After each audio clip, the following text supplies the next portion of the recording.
Bagi Bapak dan Ibu guru serta teman-teman yang saya sayangi, izinkan kami memperkenalkan diri. Kami dari kelompok 1 ingin mempresentasikan tentang bab 5, yaitu mewaspadai ancaman terhadap kedudukan Negara Kesatuan Republik Indonesia. A. Menelaah ancaman terhadap integrasi nasional. Indonesia merupakan wilayah yang sangat strategis dari sisi wilayah. Hal ini dikarenakan wilayah Indonesia berada pada posisi silang sangat strategis.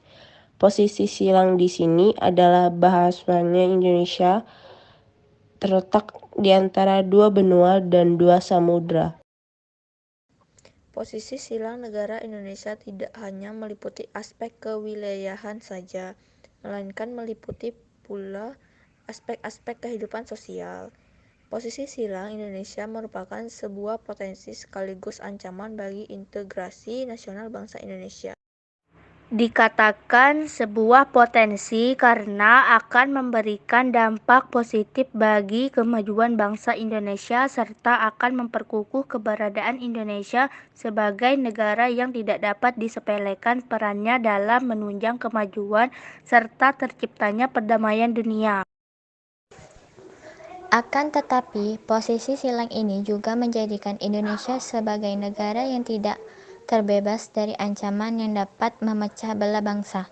1. Ancaman di bidang ideologi. Adanya paham komunisme, pengaruh liberalisme yang diakibatkan globalisasi, masuknya kapitalisme ke sendi pemerintahan. Ancaman di bidang politik, separatisme dari dalam dengan atau tanpa senjata seperti OPM, adanya intervensi asing dalam dinamika pencaturan politik Indonesia. 4. Ancaman di bidang sosial budaya, isu-isu kemiskinan, kebodohan, keterbelakangan, dan ketidakadilan. Masuknya paham hedonisme, adanya pengaruh negatif globalisasi.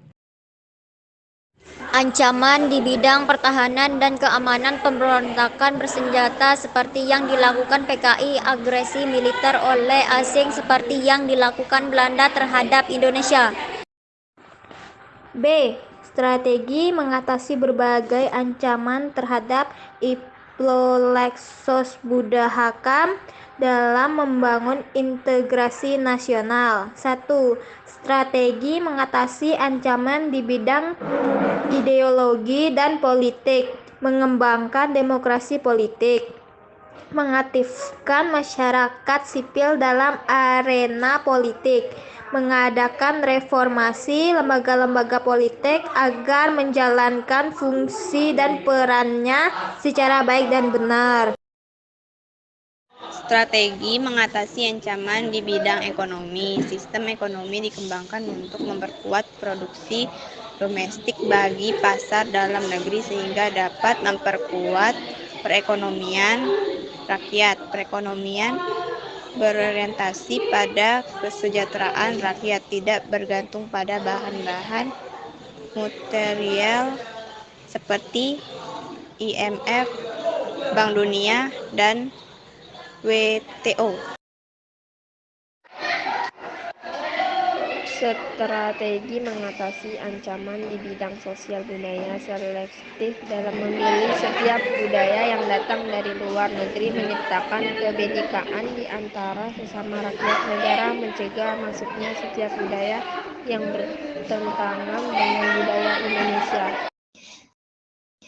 Setiap mengatasi ancaman di bidang pertahanan dan keamanan, tiap-tiap warga negara berhak dan wajib ikut serta dalam usaha pertahanan dan keamanan negara. Usaha pertahanan dan keamanan negara dilaksanakan melalui sistem pertahanan dan keamanan rakyat semesta oleh Tentara Nasional Indonesia dan Kepolisian Negara Republik Indonesia sebagai kekuatan utama dan rakyat sebagai kekuatan pendukung, menggunakan sistem pertahanan dan keamanan rakyat semesta atau SISHAM Kamrata.